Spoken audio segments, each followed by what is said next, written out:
नमस्कार. आजच्या या सखोल विश्लेषणामध्ये आपण भारतीय राज्यघटनेतील एका अत्यंत ऐतिहासिक आणि खरंच तर थोडा वादग्रस्त घटनेवर प्रकाश टाकणार आहोत. ती म्हणजे 1976 सालचा 42वा घटनादुरुस्ती कायदा. आणीबाणीच्या काळात इंदिरा गांधी सरकारच्या काळात झालेला हा बदल म्हणजे केवळ एक साधा कायदा नव्हता, तर तो भारतीय राज्यघटनेच्या इतिहासातील सर्वात मोठा आणि व्यापक असा बदल होता. अगदी मुळापासून सगळं हलवून टाकणारा. आता या दुरुस्तीची व्याप्ती इतकी प्रचंड होती की त्याला चक्कम मिनी कॉन्स्टिट्यूशन किंवा लघु राज्यघटना असं म्हटलं जातं. हे समजून घेणं स्पर्धा परीक्षांची तयारी करणाऱ्यांसाठी किंवा भारतीय राजकारण समजून घेणाऱ्या प्रत्येकासाठी खूप महत्त्वाचं आहे. कारण याचा मुख्य हेतू अतिशय स्पष्ट होता: न्यायपालिकेपेक्षा संसदेला वरचढ बनवणं. हे सत्तेचे राजकारण कसं चाललं हे पाहणं खऱ्या अर्थाने रंजक आहे. बरं, आज आपण नेमके कोणते मुद्दे पाहणार आहोत? 1. लघु राज्यघटना. 2. आदर्श आणि कर्तव्य. 3. सत्तेचे हस्तांतरण. 4. प्रशासकीय बदल. आणि शेवटी 5. अंतिम प्रतिक्रिया. चला तर मग थेट विषयाला सुरुवात करूया. पहिला भाग, लघु राज्यघटना, एक अभूतपूर्व आणि ऐतिहासिक बदल. आणीबाणीची ती पार्श्वभूमी आणि त्यात झालेला हा प्रचंड मोठा निर्णय. दुसरा भाग, आदर्श आणि कर्तव्य. इथे फक्त कायद्याच्या कलमांमध्येच नाही, तर अगदी राज्यघटनेच्या पृष्ठभागावर आणि वैचारिक पातळीवर बदल केले गेले. राज्यघटनेच्या अगदी सुरुवातीलाच म्हणजेच सरनाम्यामध्ये किंवा प्रिॲम्बलमध्ये या दुरुस्तीने 3 अत्यंत महत्त्वाचे शब्द जोडले. हे शब्द होते समाजवादी, धर्मनिरपेक्ष आणि अखंडता. हे नक्की लक्षात ठेवा, कारण हा राज्यघटनेच्या मूळ तत्त्वज्ञानातील एक खूप मोठा आणि स्पष्ट वैचारिक बदल होता. याचबरोबर सुवर्णसिंग समितीच्या शिफारशींवरून भाग 4 आणि कलम 51 नव्याने तयार करण्यात आले. आणि इथे एक महत्त्वाची गोष्ट लक्षात ठेवायची बरं का, सुरुवातीला फक्त 10 मूलभूत कर्तव्य समाविष्ट करण्यात आली होती. 11वं कर्तव्य अनेक वर्षानंतर आलं, पण 1976च्या त्या दुरुस्तीमध्ये हा आकडा बरोबर 10 इतकाच होता. तिसरा भाग, सत्तेचे हस्तांतरण. संसद आणि न्यायपालिका यांच्यातला हा थेट संघर्ष होता.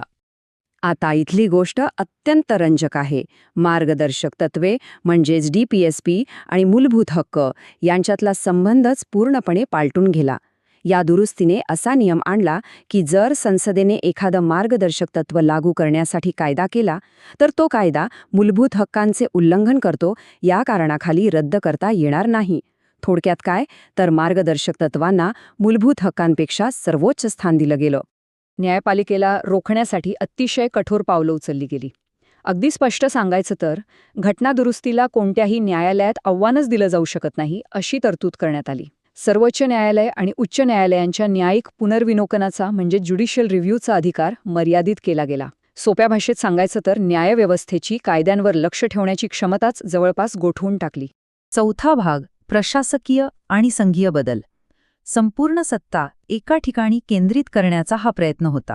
या दुरुस्तीने 4 नवीन आणि अत्यंत महत्त्वाची मार्गदर्शक तत्व राज्यघटनेत जोडली.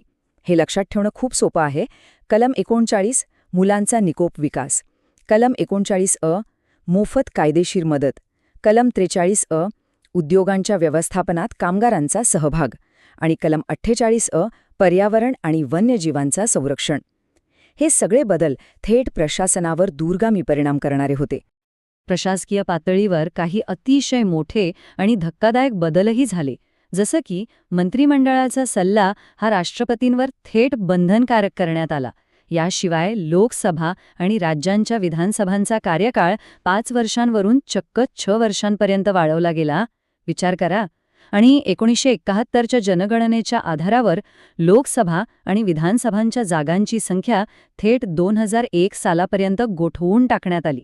एवढंच नाही, तर राज्यांच्या अधिकारांनाही मोठी कात्री लागली.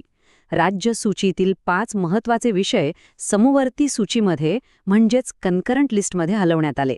ते विषय कोणते? तर शिक्षण, जंगले, वजने व मापे, वन्यजीव आणि पक्ष्यांचे संरक्षण आणि न्यायप्रशासन. तसेच कायदा व सुव्यवस्थेचा प्रश्न निर्माण झाल्यास राज्यांमध्ये थेट हस्तक्षेप करण्याचा आणि केंद्रीय सशस्त्र दले तैनात करण्याचा अधिकारही केंद्राने स्वतःकडे घेतला. पण आता इथे एक सर्वात मोठा प्रश्न उभा राहतो. हे एवढे मोठे, अवाढव्य आणि व्यापक बदल खरोखर दीर्घकाळ टिकले का? आणीबाणी संपल्यावर या संपूर्ण मिनी कॉन्स्टिट्यूशनचं नेमकं काय झालं? आणि म्हणूनच आपला 5वा आणि शेवटचा भाग, अंतिम प्रतिक्रिया. सत्तेचा हा उलटा फिरलेला चाक. घटनादुरुस्तीचा हा उलटा प्रवास खरंच एखाद्या चित्रपटासारखा आहे. 1976 मध्ये हा कायदा लागू झाला, पण लगेचच सरकार बदलल्यावर 1977 आणि 1978 मध्ये 43व्या आणि 44व्या घटनादुरुस्तीच्या माध्यमातून वाढीव कार्यकाळ आणि न्यायपालिकेवरील बंधने यांसारख्या वादग्रस्त तरतुदी एकापाठोपाठ एक रद्द करण्यात आल्या. आणि या सगळ्या संघर्षाचा सर्वोच्च बिंदू गाठला गेला तो 1980च्या मिनर्वा मिल्स खटल्यात. हा 1980चा मिनर्वा मिल्स खटला भारतीय इतिहासात ऐतिहासिक ठरला. सर्वोच्च न्यायालयाने अतिशय ठामपणे स्पष्ट केलं की मूलभूत हक्कांवर, मार्गदर्शक तत्वांना दिलेले हे अमर्याद वर्चस्व आणि न्यायिक पुनर्विलोकनावर घातलेली बंदी ही पूर्णपणे घटनाबाह्य आहे.